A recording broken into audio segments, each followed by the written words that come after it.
Deputy chief minister ఆయన భద్రతని ఆయన రక్షణని ఎవరు పర్యవేక్షిస్తున్నారు? మన్యం ప్రాంతంలో పవన్ కళ్యాణ్ గారికి ఎదురైన చేదు అనుభవం, ఇన్ఫ్యాక్ట్ ఆయనకు కూడా చాలా ఆలస్యంగా తెలిసింది సెక్యూరిటీ లోపం గురించి, డొల్లతనం గురించి చాలా స్పష్టంగా మాట్లాడారు అక్కడ. ఏమని?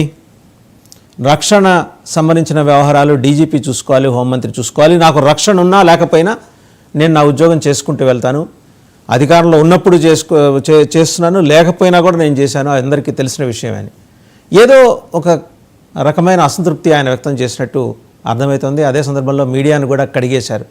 సందర్భం ఉండాలి, సమయం ఉండాలి.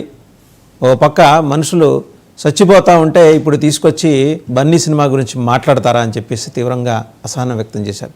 బొత్స కూడా విరుచుకుపడ్డారు. ఇలా ఉంది పరిస్థితి రాష్ట్రంలో, లా అండ్ ఆర్డర్. డీజీపీ మా ఫోన్లు ఎత్తడానికి భయపడుతున్నారు. ఇంకా చాలా అంశాలు పేర్ని నాని గారు చంద్రబాబు గారిని ప్రస్తుతిస్తూ ఇళ్లల్లో ఉన్న ఆడవారి పట్ల దురుసుగా వ్యవహరించొద్దని కొల్లు రవీంద్రకి చంద్రబాబు క్లాస్ స్పీకర్ అనే విషయాన్ని ఈయన లీక్ చేశారు. మరి ఎట్ట తెలిసిందే ఏందో. సో ఎన్సాలిటీకి సంబంధించి బిగ్ డిబేట్లో మనతో పార్టిసిపేట్ చేస్తున్నారు కాసరగడ్డ నాగార్జున గారు, ఆంధ్రప్రదేశ్ కాంగ్రెస్ అధికార ప్రతినిధి. నమస్కారం నాగార్జున గారు. ఊట్ల సురేంద్ర నాయుడు గారు, టీడీపీ అధికార ప్రతినిధి. అలాగే దారా గోపి గారు, political analyst, senior journalist. And Jwalapuram Srikanth గారు, వైసీపీ అధికార ప్రతినిధి. సుజాత గారు, జనసేన వీర మహిళ. నమస్కారం అండి అందరికీ. టు స్టార్ట్ విత్ దారా గోపి గారు, నిన్న డెవలప్మెంట్స్ చూశారు కదా. అంటే ఆంధ్రప్రదేశ్లో ఏ రోజుకి ఆ రోజు మనం డెవలప్మెంట్స్ కోసం ఎత్తుక్కోకర్లేదు, ఎట్లాగా మాట్లాడుకోవటానికి. కానీ లా అండ్ ఆర్డర్ విషయంలో ఇది మూడోసారి డిప్యూటీ చీఫ్ మినిస్టర్ తన అసంతృప్తిని వ్యక్తం చేయటం. అది కూడా చాలా సున్నితంగా, ఎవరి మనోభావాలు నొచ్చుకోవాలో వాళ్ళవి మాత్రమే నొచ్చుకునేట్టుగా మాట్లాడారు. చూశారు కదా. నమస్తే అండి వసుదేవన్ గారు. నమస్తే.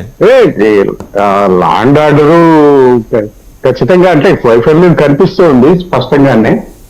పవన్ కళ్యాణ్ గారు అనేక సందర్భాల్లో అధికారులు తీరు మార్చుకోవాలి అనుకుంటూ సలహాలు ఇచ్చారు. ఆ సలహాలు మరి అధికారులు ఎంతవరకు తీసుకుంటున్నారో ఏం చేస్తున్నారో తెలియడం లేదు. అధికార యంత్రాంగంపై 7 నెలల తర్వాత 6 నెలల తర్వాత కూడా ఇంకా ప్రభుత్వానికి మంత్రులకి పట్టు దొరకలేదంటే ఆశ్చర్యంగా ఉంది.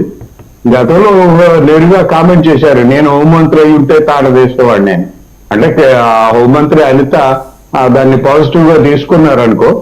అయితే ఆయన అయితే చాలా మొదటి నుంచి కొంచెం అసంతృప్తిగానే ఉన్నారు పోలీసు పనితీరు పట్ల. పోలీసు పనితీరు ఇంప్రూవ్ చేసుకోవాలి అని అనేక సందర్భాల్లో చెప్పుంచారు. దాన్ని మరి అది ముఖ్యమంత్రి కూడా ఒకసారి రివ్యూ చేశారు పోలీస్ శాఖ. మరి ఏమవుతుందో తెలియడం లేదు, ఎక్కడ తేడా వస్తుందో. అధికారులు ఇంకా అలసత్వం ప్రదర్శిస్తూనే ఉన్నారు. అధికారులు ఇంకా దారిలోకి వచ్చినట్టుగా కనిపించడం లేదు. అదే పవన్ కళ్యాణ్ హెచ్చరిక కనిపిస్తోంది. పవన్ కళ్యాణ్ హెచ్చరికలో న్యాయం ఉంది ఖచ్చితంగా. అధికారులు అయితే ఇప్పటి వరకు కూడా దారిలోకి రాలేదు. వాళ్ళు మరి ఎందుకు అలా చేస్తున్నారు, అట్లా డొల్లతనం ఎక్కడ కనిపిస్తుంది అనేది కొంచెం తెలియాల్సిన. ఒకసారి పవన్ కళ్యాణ్ గారు ఏం మాట్లాడారో ఆ సందర్భంగా చూద్దామండి. అంటే ప్రత్యేకించి రక్షణ గురించి ఆయన ఏం మాట్లాడారో చూద్దాం. ఐపీఎస్ అధికారి విషయంలో